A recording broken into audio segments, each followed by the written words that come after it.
मैं उस आवारा लड़की को कभी अपनी बहू नहीं बनाऊंगी, ममानी ने नफरत से कहते हुए मेरे मन्ना पर जोरदार थप्पड़ मारा था।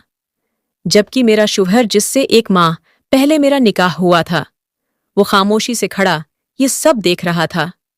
फिर वो बोला, मैं खुद भी ऐसी जाहिल लड़की को बीवी नहीं मानता। मैं अमेरिका जाने से पहले उसे तलाक दे दूंगा। ये सुनते ही मैं पत्थर की हो गई। मैं तो गांव से आई थी, पर कोई नहीं जानता था मुझे अमेरिका की बड़ी यूनी में स्कॉलरशिप मिली थी। अगले दिन मैं सबको बताए बगैर घर से चली गई। माँ का जीवर बींचकर अमेरिका का टिकट लिया और वहां नौकरी करते हुए पढ़ने लगी। 3 साल बाद एक बड़ी कंपनी में मैनेजर लगी। जब नौकरी के लिए 4 लड़के आए, इनमें से एक मेरा शौहर। अमेरिका की फ्लाइट पर बैठते वक्त मेरा दिल अजीब से एहसास से भरा हुआ था। एक तरफ तलाक के नोट्स की तलख हकीकत थी, जो जैसे मेरे वजूद पर दाग की तरह थी। दूसरी तरफ एक ख्वाब था जो पूरा होने जा रहा था। ख्वाब कि मैं एक आम सी गांव की लड़की से निकलकर दुनिया की सबसे बड़ी यूनिवर्सिटी में पढ़ने जा रही थी, उस मुल्क में जहां कहीं वो भी था जो मेरे माजी का एक जख्मी हिस्सा था। और इसी एहसास को सोचते मेरी आंखें भीग गई थीं। उम्मा को नहीं मालूम था कि मैं अमेरिका जा रही हूं, बल्कि उनको कहा था कि मैं शहर के ही हॉस्टल में रह रही हूं। उसलिए अम्मा ने न तो मुझसे कोई सवाल किया, न ही अमेरिका जाने से पहले मुझे गले लगाया।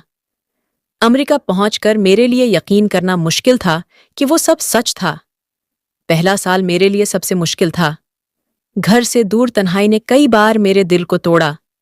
हॉस्टल के कमरे में रातों को मैं अक्सर रोती, अम्मा और अब्बा की याद में। मैं तो पहले से ही जानती थी कि वो सब होना था, मगर फिर भी वो खबर सुनकर जैसे मेरा दिल कांप सा गया। मगर अजीब बात ये थी कि अंदर कहीं सुकून भी था, जैसे मैं एक बोझ से आज़ाद हो गई थी। और फिर 3 साल की मेहनत के बाद आखिर वो दिन आ गया जब मैंने चार्टर्ड अकाउंटेंट की डिग्री हाथ में ली। डिग्री मुकम्मल होने के साथ ही मुझे अमेरिका की ही एक बड़ी कंपनी में डायरेक्टर मैनेजर की नौकरी मिल गई। तब मेरा दिल चाहा कि मैं अड़कर उम्मा के पास पहुंच जाती और उनकी आगोश में सिर रखकर सारे आंसू बहा देती। मगर मैं सोच चुकी थी कि पाकिस्तान तभी जाऊंगी जब अपना बिजनेस शुरू करने के लायक हो जाऊं। वो वही मकाम था जिस तक पहुंचने के लिए मैंने दिन रात एक किया था। वो लम्हे याद आए जब गांव में बैठकर लोग मुझे कहानियों की लड़की समझते जिसके ख्वाब कभी पूरे नहीं होंगे, और आज इन्हीं ख्वाबों ने मुझे इस मकाम पर ला खड़ा किया था। जिंदगी एक बहुत ही नदी की तरह है जो हर रोज नई समत लेकर आती है। ऐसे ही एक दिन मेरे सेक्रेटरी ने आकर मुझसे कहा कि मीम, आज इंटरव्यू के लिए 4 कैंडिडेट्स आए हैं, आपको फाइनल राउंड लेना है। जब मीटिंग रूम का दरवाज़ा खुला और 4 नौजवान अंदर दाखिल हुए तो मेरी नज़र जैसे एक चेहरे पर जम गई। वो चेहरा जाना पहचाना था, और फिर एक कदम से मैं अपनी जगह से उछल ही पड़ी, क्योंकि वो तो वही था जिसने मेरी रूह को न खत्म होने वाला जख्म दिया था। मेरा नाम निशा है और मेरा ताल्लुक कराची के करीब एक गांव से है। मैं अपने उम्मा अब्बा की अकलौती बेटी थी, उसलिए वो मुझ पर जान छिड़कते, और बचपन से ही मैं बहुत नाजों में पली थी। मैं अपने माँ बाप की इकलौती बेटी होने के साथ साथ खानदान की भी इकलौती ही लड़की थी, क्योंकि न तो मेरी कोई फूफी थी और न ही कोई खाला। अब्बा तो वैसे भी दादा के इकलौते बेटे थे, लेकिन उम्मा के एक भाई भी थे और उनका भी एक ही बेटा था। उस दिन मैं खानदान भर की आंखों का तारा थी और सब मुझसे बहुत प्यार करते। मैंने हमेशा जिंदगी को एक ख्वाब की तरह गुजारा था जिसमें कभी कोई दुख था ही नहीं। अम्मा भी मुझे शहजादियों की तरह रखती, और अब्बा तो जैसे मेरी एक मुस्कुराहट पर दुनिया कुर्बान करने को तैयार रहते। मेरी दुनिया अम्मा, अब्बा और हमारा छोटा सा खुशहाल घर था, जहां मैं किसी परियों की कहानी की तरह बड़ी हुई थी। मेरे मामों के बीटे बलाल भाई मेरे सबसे अच्छे दोस्त थे। वो मुझसे 4 साल बड़े थे, मगर हमेशा मेरे साथ बच्चों की तरह खेलते। वो मेरे लिए बड़े भाई से बढ़कर मुहाफिज थे, क्योंकि मेरा अपना तो कोई भाई था नहीं। वो मेरी हर ज़द्द पूरी करते। मैं खानदान की अकलौती लड़की थी, उसलिए सब मेरे मामले में ज़रूरत से ज़्यादा हसास थे, क्योंकि मुझे घर में कभी किसी ने डांटा नहीं था। نہیں سختی سے بات کی تھی، اس لیے اگر اسکول میں یا محلے میں کوئی بچہ مجھ سے لڑائی جھگڑا کرتا تو ہاشم بھائی یا گھر میں سے کوئی اور اس بچے کی کلاس لگا دیتا اور اس کی شامت آ جاتی۔ میری زندگی میں پہلی بڑی تبدیلی اس وقت آئی تھی جب میں نے اسکول کی پڑھائی ختم کی اور پھر کالج جانے کی باری آئی، مگر مشکل یہ تھی کہ ہمارے گاؤں میں کوئی کالج نہ تھا، البتہ پاس والے شہر میں ایک بڑا کالج تھا۔ پہلے تو اماں نے ابا کو کہا کہ وہ مجھے مزید نہ پڑھائیں کیونکہ میں نے کون سا پڑھ لکھ کر کوئی نوکری کرنی تھی، مگر ابا کا کہنا تھا کہ پڑھنے لکھنے کا مطلب ہی نہیں کہ لڑکی نوکری ہی کرے، بلکہ اگر لڑکی پڑھی لکھی ہوگی تو ہی اسے اپنے حق کا پتہ ہوگا اور وہ اپنی نسل کو اچھی تعلیم اور تربیت کے ساتھ پروان چڑھا سکے گی۔ میرے کالج جانے پر اماں کے سوا کسی کو اعتراض نہ تھا، اس لیے اماں نے بھی ہار مان لی۔ اماں کو میرے آگے پڑھنے پر اعتراض نہیں تھا، بلکہ وہ مجھے اتنی دور شہر میں بھیجنا نہیں چاہتی تھی کیونکہ میں کبھی ان سے دور گئی نہیں تھی۔ اس کا بھی آسان سا حل تھا کہ میں شہر کے ہی کسی ہاسٹل میں رہ لیتی، مگر اس بات پر تو ابا بھی راضی نہ ہوئے تھے، بلکہ انہوں نے مجھے ایک وین لگوا دی جو مجھے ہر روز شہر لے کر بھی جاتی اور واپس گھر بھی چھوڑ جاتی۔ جب میں نے کالج میں قدم رکھا تو پہلے تو سب کچھ معمول کے مطابق ہی تھا، مگر جیسے جیسے میں بڑی ہو رہی تھی اماں اور ابا کی فکرمندی بڑھنے لگی۔ وہ اکثر مجھے نصیحت کرتی کہ میں باہر زیادہ نہ نکلا کروں یا زیادہ کسی سے بات نہ کیا کروں، کیونکہ میں خاندان کی لاڈلی تھی اور سب کی نظروں میں بھی تھی۔ بلال بھائی بھی اب پہلے کی طرح مجھے وقت نہیں دیتے تھے، وہ تو خود یونیورسٹی جا رہے تھے جہاں ان کی اپنی ایک زندگی تھی۔ پہلے وہ میرا ہر کام بھاگ بھاگ کر کرتے تھے، مگر پھر تو ان کے پاس بھی وقت ہی نہیں تھا۔ مجھے یہ تبدیلی عجیب لگتی، مگر میں نے سوچا کہ شاید بڑا ہونے کا یہی مطلب ہوتا ہے کہ سب اپنی اپنی زندگی میں مشغول ہو جاتے ہیں اور سب بدل جاتا ہے۔ تبھی کالج میں میری ملاقات عمر سے ہوئی۔ وہ ایک عام سا مگر سمجھدار لڑکا تھا۔ شروع میں تو ہمارے درمیان بس رسمی دعا سلام ہی تھی، مگر پھر آہستہ آہستہ ہماری دوستی گہری ہونے لگی۔ عمر کی سب سے خاص بات یہ تھی کہ وہ میری ہر بات سمجھتا تھا، میری ہر چھوٹی پریشانی کو میرے ہی گھر والوں کی طرح سنجیدگی سے لیتا اور مجھے ہمیشہ خوش رکھنے کی بھی کوشش کرتا۔ عمر نے ایک دن مجھ سے کہا کہ نیشا، تمہیں پتہ ہے تم میرے لیے اس دنیا میں سب سے زیادہ قیمتی ہو۔ میں عمر کی باتیں سن کر ہنس دیا کرتی کہ آخر ایسا بھی کیا ہے مجھ میں، مگر وہ مجھے ہمیشہ کہتا کہ تمہیں اندازہ ہی نہیں ہے کہ تم جس طرح اپنے سب گھر والوں کی لاڈلی ہو اسی طرح میری بھی ہو گئی ہو۔ اور وہی وہ لمحہ تھا جب مجھے احساس ہوا کہ میں بھی عمر کو پسند کرنے لگی تھی، کیونکہ مجھ پر کبھی بھی کسی نے کسی بھی قسم کی کوئی روک ٹوک نہیں کی تھی۔ اس لیے مجھے لگا تھا کہ میری عمر کے ساتھ دوستی پر بھی کسی کو اعتراض نہیں ہوگا۔ وقت گزرنے کے ساتھ ساتھ مجھے عمر سے انتہا کی محبت ہو گئی اور ہم دونوں نے فیصلہ کر لیا کہ جیسے ہی ہماری پڑھائی مکمل ہوگی ہم اپنے گھر بات کریں گے اور اپنی اس محبت کو ایک پاکیزہ رشتے کا نام دے دیں گے۔ میری زندگی تو ایسی خوشیوں بھری تھی کہ مجھے لگتا تھا جیسے مجھے کبھی کوئی دکھ یا تکلیف ملے گی ہی نہیں، کیونکہ سب میری ہر بات مانتے اور میرا بے حد خیال رکھتے۔ مجھے لگا کہ جس طرح سب میری ہر بات مانتے تھے اور میری خوشی کا خیال رکھتے تھے، اگر میں ان سے عمر کی بات کروں گی تو سب میرے فیصلے میں خوش بھی ہو جائیں گے اور عمر کو دل سے قبول بھی کر لیں گے، کیونکہ وہ ایک بہت اچھے گھرانے کا سلجھا ہوا سیدھا سادہ لڑکا تھا اور میری عزت کرتا تھا۔ مگر مجھے نہیں معلوم تھا کہ میری خوبصورت زندگی بس ایک سہانا خواب ہی تھی جو کسی بھی لمحے ٹوٹ کر بکھر سکتا تھا۔ وہ میرا کالج کا آخری سمسٹر تھا جب گھر میں میری شادی کی باتیں ہونے لگیں۔ اماں کہتی کہ میری شادی خاندان میں ہوگی کیونکہ وہ مجھے کسی غیر کو نہیں دینا چاہتی تھی۔ اس وقت میں اماں کی بات سن کر ہنس دیتی، کیونکہ مجھے لگتا تھا کہ شاید اماں وہ سب اس لیے کہتی تھی کہ شاید وہ مجھے خود سے دور نہیں بھیجنا چاہتی تھی۔ لیکن ایک دن جب ماموں بھی ہمارے گھر آئے تھے اور بقایا طور پر میری بلال بھائی کے ساتھ نسبت طے کر دی گئی تو مجھے اماں کی باتوں پر یقین ہونے لگا کہ شاید وہ سچی کہتی تھی कि मुझे दौर नहीं भेज सकती थी, बल्कि अपने पास ही रखना चाहती थी। बिलाल भाई के साथ शादी मेरे लिए हीरत का एक शदीद झटका था। बिलाल भाई तो मेरे भाई जैसे थे। मैंने तो कभी उस नज़र से सोचा तक न था। मैंने उम्मा अब्बा से बात करके उनको समझाने की कोशिश की, मगर उम्मा भी मुझे ही समझाने लगी कि बिलाल तो बचपन से ही मेरे साथ रहा था, मेरे साथ पल्ला बड़ा था, तो भला मुझे उससे बेहतर कौन समझ सकता था। मुझे लगा कि शायद उम्मा जज़बात में आकर ये फैसला कर रही थी। तब मैंने अब्बा से बात करने की कोशिश की तो वो भी मुझे ही कहने लगे, हमने हमेशा तुम्हारे लिए सबसे अच्छा सोचा है, बिलाल से बेहतर तुम्हारे लिए कोई हो ही नहीं सकता। बिलाल तो हमारा अपना है, तो वो तुम्हारा वैसे ही ख्याल रखेगा जैसे हम रखते हैं। मैं अब्बा की बातें सुनकर खामोश हो गई। मैं उनको कैसे बताती कि मेरा दिल किसी और के लिए धड़कने लगा था और मैं बिलाल के लिए वैसे जज्बात नहीं रख सकती थी जैसे कि उम्र के लिए रखती थी।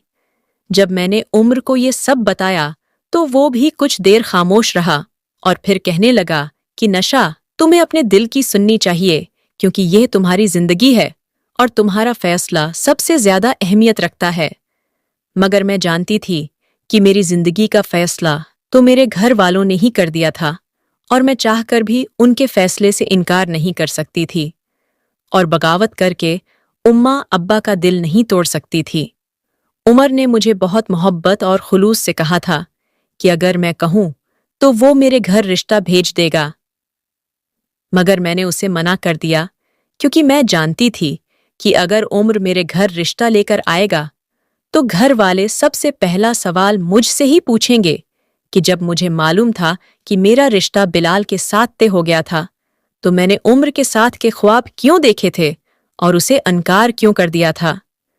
मैं भी अपने माँ बाप के लिए उम्र को भूल जाना चाहती थी, मगर मेरे दिल पर मेरा अख्तियार नहीं था, जो बार बार मुझे इकसाता था कि मैं उमर के बारे में अपने घर वालों से बात करके उनका रद्दामल देखूं कि आखिर उनको मेरी खुशी की कितनी परवाह थी। मगर फिर मैं ये सोचकर खुद ही खामोश हो गई कि मेरे घर वालों ने बचपन से मेरी हर बात, हर जद, हर ख्वाहिश पूरी की थी। अगर मैं उनका फैसला मानने से इनकार कर देती तो शायद वो ये बर्दाश्त न कर पाते। और ये वो दिन था जब मेरी जिंदगी का सबसे बड़ा फैसला मेरे हाथों से निकल गया। उमर ने भी कोई जिद न की, बल्कि वो भी मेरा फैसला सुनकर खामोशी से पीछे हट गया, क्योंकि वो भी जानता था कि मैं अपने घर वालों की किस कदर लाडली थी और मेरे घर वाले शायद मेरा इनकार नहीं सुन सकते थे। मैं तो खुद भी इनकार नहीं करना चाहती थी, क्योंकि मेरा इनकार मेरे घर वाले बर्दाश्त नहीं कर सकते थे। उनको तो मुझसे शायद बहुत सी उम्मीदें थीं कि मैं उनका मना कभी नहीं तोड़ूंगी।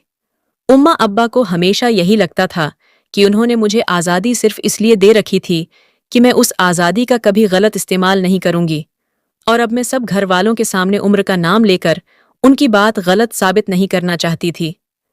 मैं उनका मन्ना नहीं तोड़ना चाहती थी, उसलिए मैंने उम्र से अपना रास्ता अलग कर लिया और उमर भी उदास दिल के साथ मेरी मर्जी के मुताबिक मुझे छोड़कर हमेशा के लिए चला गया। बिलाल भाई के साथ मेरी शादी तय हो चुकी थी और सब बहुत खुश थे।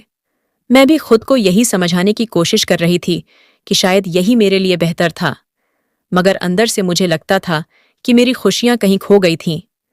मैं बिलाल को दिल से कबूल कर ही नहीं पा रही थी। मुझे लगता था कि शायद अगर मेरी शादी बिलाल के साथ हो गई तो ये बहुत बड़ा धोखा होगा जो मैं बिलाल को दूंगी। मैं मोहब्बत किसी और से करती थी, मगर बीवी उसकी बन गई। तब मेरे दिल में ख्याल आया कि क्यों ना मैं बिलाल को उम्र के बारे में बता देती। निकाह का दिन तय हो गया था और जैसे जैसे निकाह का दिन करीब आ रहा था, मेरी परेशानी बढ़ती जा रही थी। मुझे कुछ समझ नहीं आ रहा था कि मैं क्या करती। मैं तो हमेशा खुश रहने वाली लड़की थी, क्योंकि कभी कोई ऐसी बात हुई ही नहीं थी जिसकी मैं इतनी टेंशन लेती। मुझे तो लगा था कि शायद मैं एक ख्वाबों की दुनिया में जी रही थी, मगर अब वो ख्वाब टूटने वाला था। मैंने एक आखिरी बार कोशिश करने का सोचा और निकाह से कुछ दिन पहले उम्मा को सब कुछ बता दिया कि मैंने कॉलेज के एक लड़के से मोहब्बत करती थी, तो मैं भला बिलाल के साथ जिंदगी कैसे गुजार सकती थी। मेरी बात सुनकर उम्मा का वही रद्दामल हुआ था जिसका मुझे डर था। وہ سخت ناراض ہوئی اور مجھے کہنے لگی کہ تم نے گھر والوں کی دی ہوئی آزادی کا غلط استعمال کیا ہے۔ ہم نے تمہیں اتنی آزادی اس لیے نہیں دی تھی کہ تم اپنی پسند کا لڑکا ڈھونڈتی بھی رہو، بلکہ اگر تم ہمارے خاندان کی اکلوتی لڑکی ہو تو ہم تمہیں کسی بھی صورت خاندان سے باہر بھیجنے کو تیار ہی نہیں۔ میں نے اماں کو سمجھانے کی بہت کوشش کی کہ عمر ایک اچھا لڑکا تھا، وہ کم سے کم اس سے ایک بار مل تو لیتے، اس کو جاننے کی کوشش تو کرتے، مگر اماں نے مجھے یہ کہہ کر خاموش کروا دیا تھا کہ عمر جیسا بھی تھا ہمیں اس بات سے کوئی فرق نہیں پڑتا، بلکہ اگر فرق پڑتا ہے کہ وہ عمر ہمارے خاندان کا لڑکا نہیں ہے، اور اگر باہر کا کوئی لڑکا آ کر ہماری بیٹی کو دھوکہ دے دیتا یا کوئی ناانصافی کر جاتا تو اس کا ذمہ دار کون ہوتا۔ میں نے ڈرتے ڈرتے اماں سے کہا کہ اگر یہی بات میں بلال کے بارے میں کہوں تو ان کا کیا ردعمل ہوگا، کیونکہ ہو سکتا تھا کہ بلال بھی میرے ساتھ کچھ غلط کر جاتا، وہ میرے لیے اچھا ہمسفر ثابت نہ ہوتا، تب ہم کیا کر سکتے تھے۔ مگر میری بات سن کر اماں کو ایک دم سے غصہ آ گیا اور وہ کہنے لگی کہ بلال ایسا نہیں کرے گا کیونکہ وہ اپنا خون ہے، اور اگر اپنا مارے گا تو بھی چھاؤں میں ہی مارے گا۔ اماں نے مجھے وہی گاؤں کی گھسی پٹی عورتوں کی طرح ایک فضول سی بات کہہ کر خاموش کروا دیا تھا اور سختی سے منع کر دیا کہ میں عمر کا نام کبھی بھی اپنی زبان پر نہ لاؤں، کیونکہ میں تو بلال کی دلہن بننے جا رہی تھی۔ یہ بات سچ تھی کہ بلال بھائی ہمیشہ کی طرح میرا خیال رکھنے والے تھے، مگر میں انہیں وہ محبت نہیں دے سکتی تھی جو وہ شاید مجھ سے چاہتے تھے۔ مجھے عادت تھی کہ میں شروع سے بلال کو بھائی ہی کہتی تھی، اس لیے نکاح ہو جانے کے بعد بھی مجھے بہت مشکل پیش آئی۔ جب بھی میرے منہ سے ان کے لیے بھائی نکلتا تو مومانی مجھے سخت نظروں سے گھورتی۔ اب بھلا اس میں میری کیا غلطی تھی؟ اگر گھر والوں نے مجھے خاندان میں ہی رکھنا تھا اور میری شادی بلال سے ہی کرانی تھی تو کم سے کم مجھے پہلے ہی بتا دیا ہوتا تاکہ میں کسی اور کے ساتھ دل نہ لگاتی، اور بلال کے لیے پہلے سے میرے دل میں محبت ہوتی۔ میں تو بلال سے شادی کرنا نہیں چاہتی تھی، مگر جب مجھے اندازہ ہو گیا کہ اماں میری بات نہیں مانیں گی تو میں نے ان کے سامنے ایک شرط رکھی تھی کہ جب تک میں اپنی ڈگری مکمل نہیں کر لوں گی میری رخصتی نہیں ہوگی۔ اصل میں وہ صرف ایک بہانہ تھا تاکہ میں خود کو اس رشتے کے لیے وقت دے سکتی اور عمر کو بھی بھول سکتی۔ اس لیے گھر والے آسانی سے مان گئے تھے، مگر مومانی نے ایک طوفان کھڑا کیا تھا۔ وہ بھی یہی کہتی رہی تھی کہ میں نے اپنی بہو سے نوکری تو کرانی نہیں، پھر یہ فضول کی ڈگریاں اکٹھی کرنے کا کیا فائدہ؟ مگر ابا بھی اس حق میں تھے کہ میں پہلے اپنی پڑھائی مکمل کر لوں، اس لیے مومانی کو بھی ماننا ہی پڑا تھا۔ مجھے بہت وقت لگا تھا بلال کو دل سے قبول کرنے میں، کیونکہ عمر کو بھولنا میرے لیے بہت مشکل تھا۔ میرا اور عمر کا 4 سال کا ساتھ تھا جس کو بھولنا بہت مشکل تھا، مگر میں جانتی تھی کہ اسی میں میری اور میرے اماں ابا کی بھلائی تھی کہ میں عمر کو بھول کر بلال کے ساتھ اپنی نئی زندگی کا آغاز کرتی۔ اس لیے بہت مشکل سے میں نے بلال کو ہی اپنی قسمت سمجھ کر قبول کر لیا۔ بلال کے ساتھ نکاح کو چند دن ہی گزرے تھے، مگر میرے دل میں اب بھی عمر کی یادیں تھیں۔ بلال میرے ساتھ بہت محبت سے پیش آتا، مگر میرے دل میں ایک خلا تھا جسے بھرنا شاید ناممکن تھا۔ بلال مجھ سے کہتا کہ میں جانتا ہوں کہ تم ابھی اس رشتے کو قبول نہیں کر پائی ہو کیونکہ سب کچھ اچانک ہی ہوا۔ اندازہ تو مجھے بھی نہیں تھا کہ گھر والے کیا سوچ رہے ہیں، لیکن اگر تمہیں وقت چاہیے تو میں تمہیں وہ وقت دوں گا۔ بلال کی یہ بات میرے دل میں اتر گئی اور میں جان گئی کہ وہ میرے ساتھ زبردستی نہیں کرنا چاہتا تھا، بلکہ مجھے اپنی مرضی سے اس رشتے کو قبول کرنے کا موقع دے رہا تھا۔ میں نے دل میں فیصلہ کر لیا کہ میں ماضی کو پیچھے چھوڑنے کی پوری کوشش کروں گی، مگر یہ اتنا آسان نہیں تھا۔ کئی بار رات کو سوتے وقت عمر کی یادیں میرے دل و دماغ پر حاوی ہو جاتے۔ اس کے ساتھ گزارا گیا وقت، اس کا میرا خیال رکھنا، وہ سب کچھ میری آنکھوں میں نمی بھر دیتا۔ میں جانتی تھی کہ وہ سب کچھ ماضی کا حصہ تھا، مگر دل کو سمجھانا بہت مشکل تھا۔ بلال کو لگتا تھا کہ شاید میرے لیے وہ بہت مشکل فیصلہ تھا کہ میں اس کو ساری زندگی اپنا بھائی سمجھتی آئی تھی اور گھر والوں نے میری اس کے ساتھ شادی کر دی تھی۔ اس لیے وہ مجھے وقت دے رہا تھا، بلکہ پھر میں نے ہی بہانہ بنا کر بلال سے بات کرنا کم کر دیا کہ مجھے دل لگا کر پڑھائی کرنی تھی، اور بلال کو بھی اس پر کوئی اعتراض نہ تھا، اس لیے وہ بھی خاموشی سے مان گیا، اور میں نے بلال اور عمر دونوں کا ہی خیال دل سے نکال کر اپنی پوری توجہ پڑھائی کی طرف کر دی۔ यूनिवर्सिटी ज्वाइन करने का दिन मेरी जिंदगी का एक नया मोड़ था। जब मैंने यूनी की दहलीज पर कदम रखा तो दिल में अजीब सी घबराहट भी थी। एक तरफ नई जगह, नए लोग और नई दुनिया थी, दूसरी तरफ माजी की यादें और हाल का वो रिश्ता जो अभी भी मेरे दिल में अपनी जगह नहीं बना पाया था। मैंने अपने आप को पढ़ाई में उस तरह झोंक दिया जैसे यही मेरी जिंदगी का सबसे बड़ा मकसद हो। हर लेक्चर, हर असाइनमेंट पर, हर प्रेजेंटेशन में मैं दिल लगाकर मेहनत करने लगी। बिलाल का रवैया अभी भी वैसा ही था। वो मुझसे कभी जबरदस्ती बात न करता। कभी कभी मैसेज पर बस ये पूछ लेता कि क्या पढ़ाई अच्छी जा रही है या किसी चीज की जरूरत तो नहीं, और अगर मैं मुख्तसर सा जवाब दे देती तो वो फौरन खामोश हो जाता। मुझे हैरत होती कि आखिर ये कैसा शख्स है जो अपनी बीवी पर किसी किस्म का दबाव नहीं डालता। दिल के किसी कोने में बिलाल के लिए इज्जत बढ़ने लगी, मगर उम्र के जाने से वो खला पैदा हुआ था। वो अभी भी मौजूद था। उधर मोमानी का अपना ही चक्कर चल रहा था। वो कभी फोन पर तो कभी घर आकर उम्मा से यही कहती कि निशा का निकाह तो हो गया, अब शादी की तारीख भी तय कर लो। आखिर कब तक खींचते रहोगे? लोग क्या कहेंगे? मगर उम्मा बेचारी मेरे सामने बहाने से ही उन्हें टाल देती कि अभी निशा का ध्यान पढ़ाई में है। इम्तहानात खत्म हो जाएं, फिर बैठकर फैसला कर लेंगे। लेकिन मोमानी कब रखने वाली थी। वो बार बार अपनी बात दोहराती और बिलाल पर दबाव डालने की भी कोशिश करने लगी।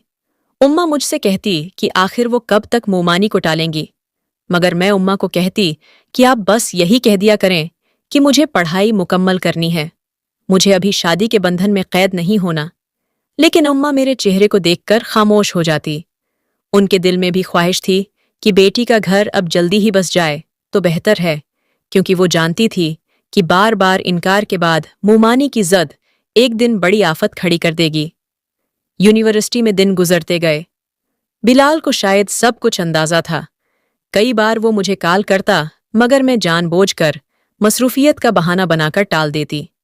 एक दिन वो मुझे कहने लगा कि मेरी MBA की डिग्री मुकम्मल हो ही गई है और हो सकता है कि कुछ अरसे तक मैं अमेरिका चला जाऊं। उसलिए अब तो संजीदा होकर रुखसती के बारे में सोच लो। लेकिन मैंने उसे हमेशा की तरह एक बार फिर टाल दिया कि वो खुद तो अपनी पढ़ाई मुकम्मल कर चुका था, तो मुझे भी डिग्री मुकम्मल कर लेने देता। बिलाल मेरी बात सुनकर खुफा तो हुआ था, मगर कुछ की न सका था। इधर घर का माहौल भी कुछ अजीब था। अम्मा और अब्बा की नज़रें अक्सर मुझ पर रहती। वो ये परखना चाहते थे कि आखिर मैं करना क्या चाहती थी, मगर मैंने अपने चेहरे पर कभी दुख के आसार न आने दिए। मैं जानती थी कि अगर मैंने उनको अपनी कमजोरी दिखा दी तो वो और ज्यादा फिक्रमंद हो जाएंगे। उमर बहुत हद तक मेरे दिल व दिमाग से निकल चुका था और मैं बिलाल को दिल से कबूल कर चुकी थी, मगर मैं अपनी पढ़ाई के मामले में उस हद तक संजीदगी अख्तियार कर चुकी थी कि जब तक डिग्री मुकम्मल न कर लेती रुखसती के बारे में सोच नहीं सकती थी। लेकिन फिर मैंने बिलाल को वक्त देना, उससे बातें करने और उसे अपने दिल का हाल बताना शुरू कर दिया था। वो भी जानता था कि मैं अपनी पढ़ाई के मामले में बहुत ज्यादा सीरियस थी, उसलिए उसने दोबारा रुखसती की बात न की थी। मगर मोमानी हसब आदत हमारे घर आकर धमकियां देती और कहने लगी कि बस अब और इंतजार मत करवाएं और बेटी को इज्जत से रुखसत कर दें, क्योंकि बिलाल ने कारोबार शुरू करना है और इसी सिलसिले में वो 1 महीने बाद अमेरिका जा रहा है। आप लोग अब रुखसती तय करें ताकि कल को लोग ये न कहीं कि लड़का बाहर जा रहा था और लड़की वालों ने अपनी लड़की को बैठा लिया। ये सुनते ही मेरे हाथ कांप गए। मगर उम्मा मोमानी की बात सुनकर हैरान हुई और कहने लगी कि अचानक ये कैसा फैसला, हमें तो मालूम ही नहीं था कि बिलाल इतनी जल्दी जा रहा है। मोमानी ने नाक चढ़ाकर कहा कि बिलाल ने नशा को बताया तो था, और वैसे भी अब तो वीज़ा भी आ गया है, बस रुखसती की तारीख रख दें। बिलाल ने भी साफ कहा है कि वो नशा को रुखसत किए बगैर नहीं जाना चाहता, उसलिए अब तो नशा की मानना छोड़ दें। अम्मा का चेहरा सफेद पड़ गया। वो मेरी तरफ देखने लगी जैसे मेरा जवाब ही सब कुछ तय करेगा। मेरा दिल धड़कने लगा, मगर मैंने भी साफ कह दिया कि मोमानी, मैंने बिलाल को कहा तो था कि मैं अभी कहीं नहीं जाना चाहती, मेरी पढ़ाई बाकी है। वो जमला जैसे बम बनकर गिरा। मोमानी की आंखें फैल गईं और कहने लगी कि क्या मतलब है तुम्हारा? निकाह हो चुका है। بلال کا ویزا لگا ہے۔ تمہیں سمجھ نہیں آتی کہ لڑکی کی عزت وقت پر گھر بسانے میں ہے اور میں بلال کی ماں ہوں۔ کیا میرا کہا تمہارے لیے اہم نہیں؟ جو تم کہہ رہی ہو کہ تم نے بلال کو بتایا تھا، مجھے لگا تھا کہ شاید وہ ایک عام سی ہی بات تھی، کیونکہ مومانی تو اکثر میری رخصتی کی بات کرتی تھی۔ مگر اس شام کو بلال خود آ گیا۔ اس کے چہرے پر سختی اور غصہ صاف جھلک رہا تھا۔ وہ آتے ہی چیخنے لگا کہ نشا، آخر تم چاہتی کیا ہو؟ میں نے تمہیں پہلے ہی کہا تھا کہ میں باہر جا رہا ہوں۔ تم نے سنجیدہ ہو کر فیصلہ کیوں نہیں کیا؟ تمہیں میری ماں کی بات کی ذرا بھی پرواہ نہیں؟ میں نے نظریں جھکا لی، مگر دل کی دھڑکن اور تیز ہو گئی۔ مگر بلال کی ایک ہی ضد تھی کہ جتنی پڑھائی کرنی تھی ہو گئی۔ اب بس کرو، تمہیں تو بس گھر سے نکلنے کے بہانے چاہیے۔ میری آنکھوں میں آنسو آ گئے۔ مجھے بلال سے اس قسم کی بات کی توقع نہیں تھی، مگر مومانی بھی بلال کے ساتھ ہی تھی۔ تبھی کہنے لگی کہ ایک گاؤں کی عام سی لڑکی ہو تمہیں تو شکر کرنا چاہیے کہ میرا ہیرے جیسا بیٹا تمہارے پیچھے پاگل ہے۔ بھلا گاؤں کی اور کوئی لڑکی ہے جو گھر سے اتنی دور شہر جاتی ہے، اور وہ بھی پڑھنے کے بہانے؟ مومانی کے لہجے میں کچھ تو تھا جس سے مجھے شدید غصے آیا، مگر میں نے اپنے غصے پر قابو کرتے کہہ دیا کہ بلال، مجھے صرف 1 سال اور چاہیے۔ اس سے پہلے کہ میں کچھ اور کہتی، بلال غصے سے اٹھ کھڑا ہوا اور کہنے لگا، 1 سال تم سمجھتی ہو کہ میں اتنا انتظار کر سکتا ہوں؟ یہ میرے کیریئر کی گولڈن اپارچونٹی ہے، اور تم چاہتی ہو کہ میں سب کچھ چھوڑ کر تمہارے پیچھے بیٹھا رہوں؟ تمہیں اندازہ ہے تم کس قدر ضد کر رہی ہو؟ میں نے مومانی کو اور بلال کو سمجھانے کی بہت کوشش کی، مگر اس دن مومانی نے بلال کا رشتہ اس وجہ سے ختم کر دیا کہ ہمیں ایک آوارہ لڑکی کو کسی قیمت پر اپنے گھر کی بہو نہیں بنانا۔ میں نے تو اپنے مرحوم شوہر کا لحاظ رکھ کر اس کی بہن کے گھر رشتہ کیا تھا، مگر مجھے نہیں معلوم تھا کہ اس لڑکی کی زبان 2 گز لمبی ہے۔ وہ سب باتیں سیدھی میرے دل پر لگی تھیں، مگر میری نظریں اس وقت صرف بلال پر ٹھہری ہوئی تھیں۔ مجھے لگا کہ شاید وہ میری ہی حمایت میں کچھ بول دے گا، مگر اس نے یہ کہہ کر میرا منہ ہی بند کر دیا کہ مجھے بھی اس جاہل دیہاتی لڑکی کو اپنی بیوی نہیں بنانا، جس کو اپنے شوہر سے زیادہ اپنی پڑھائی اور اپنی انا عزیز ہے۔ وہ بات سن کر تو میں گرنے ہی والی تھی، مگر مجھ سے پہلے میری اماں گر گئی تھی۔ وہ مومانی کے قدموں میں اور ان سے کہنے لگی کہ آپ شادی کی تیاریاں شروع کریں۔ میں دیکھتی ہوں کہ نشا کیسے ہاں نہیں کرتی، اور ساتھ ہی اماں نے میرے منہ پر ایک زوردار تھپڑ دے مارا کہ بلال اور اس کی ماں سے معافی مانگو۔ مگر مجھے وہ منظر اپنی ماں کی توہین لگا تھا، جب میری ماں مومانی کے قدموں میں بیٹھی خود بھی معافی مانگ رہی تھی اور مجھے بھی معافی مانگنے کے لیے کہہ رہی تھی۔ مگر مجھے اس وقت سمجھ آ گیا کہ اگر میں اس دن اپنے حق کے لیے نہ بولی تو شاید زندگی بھر میری ماں ان لوگوں کے قدموں میں بیٹھی رہے گی۔ اس لیے میں نے صاف کہہ دیا کہ مومانی، اگر آپ 1 سال انتظار کر سکتی ہیں تو ٹھیک ہے، ورنہ اس سے پہلے کہ میں کچھ کہتی، مومانی نے بھی میرے منہ پر ایک تھپڑ رسید کر دیا اور بلال سے یہ کہہ کر چلی گئی کہ دوبارہ اس بے حیا اور بے غیرت لڑکی کا نام میرے سامنے مت لینا۔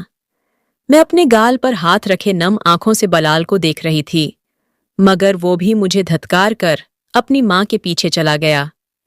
دروازہ زور سے بند ہونے کی آواز کے ساتھ میرا دل بھی دہل کر رہ گیا۔ بلال کے رویے کے بعد رات کو میں اکثر جاگتی رہتی اور سوچتی کہ کیا واقعی میں نے غلط کیا؟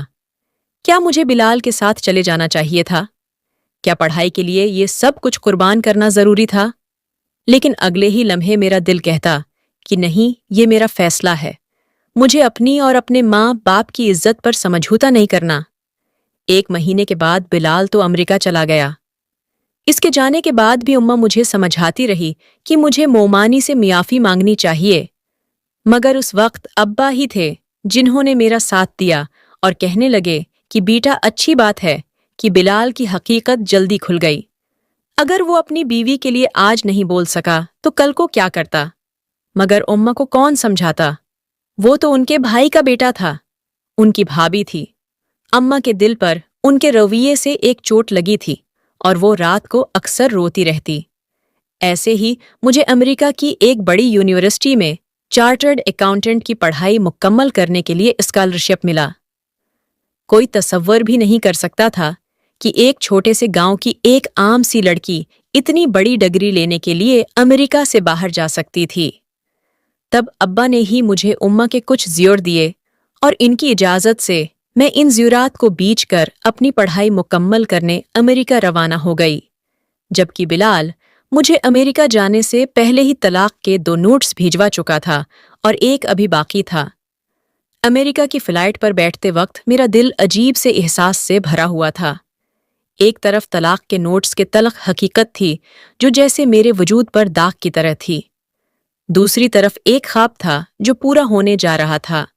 ख्वाब की मैं एक आम सी गांव की लड़की से निकलकर दुनिया की सबसे बड़ी यूनिवर्सिटी में पढ़ने जा रही थी, उस मुल्क में जहां कहीं बिलाल भी था, और उसी एहसास को सोचते मेरी आंखें भीग गई थीं।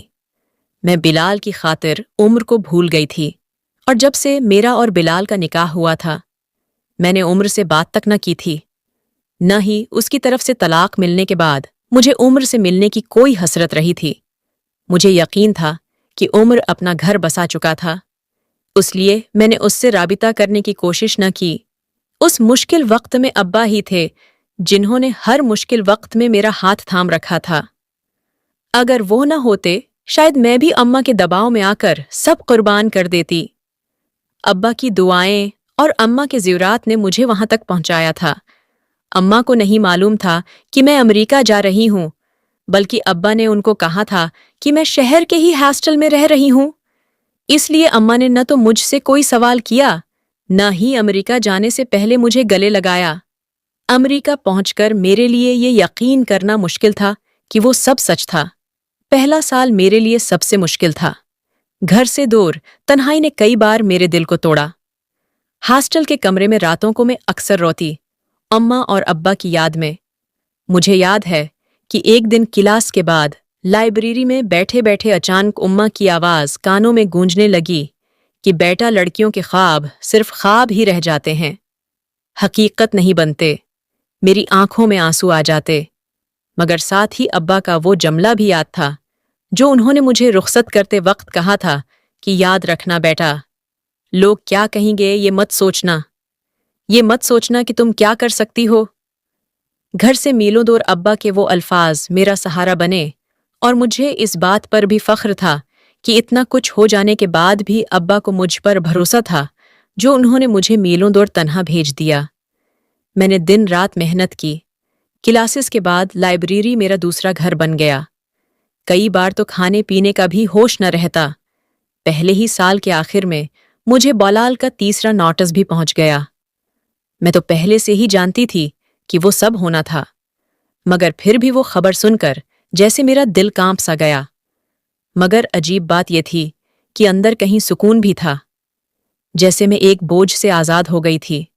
अमेरिका में पढ़ाई के साथ साथ मैंने पार्ट टाइम जॉब भी शुरू की और एक छोटे से कैफे में काम करने लगी ताकि बिलाल के जुल्म को भूल सकती। जब वहां इस कैफे में मुख्तलिफ मुल्कों के लोग आते बातें करते, उन सब से मिलकर मुझे एहसास हुआ कि दुनिया कितनी वसीया थी और मेरा दुख कितना छोटा। और फिर 3 साल की मेहनत के बाद आखिर वो दिन आ गया जब मैंने चार्टर्ड अकाउंटेंट की डिग्री हाथ में ली। डिग्री मुकम्मल होने के साथ ही मुझे अमेरिका की ही एक बड़ी कंपनी में डायरेक्टर मैनेजर की नौकरी मिल गई। जब मैंने अब्बा को बताया तो वो बहुत खुश हुए और मुझे ढेरों दुआएं दें। तब तक उम्मा भी जान चुकी थी कि मैं कहाँ थी और क्यों थी। अम्मा ने जब मुझे मेरी कामयाबी की मुबारकबाद दी तो उनकी आवाज़ भी भीगी हुई थी। तब मेरा दिल चाहा कि मैं उड़कर इम्मा के पास पहुंच जाती और उनकी आगोश में सिर रखकर सारे आंसू बहा देती। मगर मैं सोच चुकी थी कि पाकिस्तान तब ही जाऊंगी जब अपना बिजनेस शुरू करने के लायक हो जाऊं। वो वही मकाम था जिस तक पहुंचने के लिए मैंने दिन रात एक किया था। वो लम्हे याद आए जब गांव में बैठकर लोग मुझे कहानियों की लड़की समझते जिसके ख्वाब कभी पूरे नहीं होंगे, और आज उन्हीं ख्वाबों ने मुझे इस मकाम पर ला खड़ा किया था। मेरी जिंदगी में अब्बा की दुआएं सबसे बड़ी ताकत थी। जब मैंने उन्हें बताया कि मुझे डायरेक्टर मैनेजर की जॉब मिल गई है तो उनकी आवाज़ में जो फख्र था وہ میرے لیے کسی بھی ایوارڈ سے بڑھ کر تھا۔ اماں جو ہر وقت مجھے مومانی کے ساتھ جھکنے کی تلقین کرتی تھی، وہ بھی اس حادثے کو بھول گئی جس نے میری زندگی کو داغدار کیا تھا اور میری کامیابی پر مجھے دعائیں دینے لگی۔ زندگی ایک بہت ہی ندی کی طرح ہے جو ہر روز نئی سمت لے کر آتی ہے۔ ایسے ہی ایک دن میرے سیکریٹری نے آ کر مجھ سے کہا کہ میم، آج انٹرویو کے لیے 4 کینڈیڈیٹس آئے ہیں، آپ کو فائنل راؤنڈ لینا ہے۔ جب میٹنگ روم کا دروازہ کھلا اور 4 نوجوان اندر داخل ہوئے تو میری نظر جیسے ایک چہرے پر جم گئی۔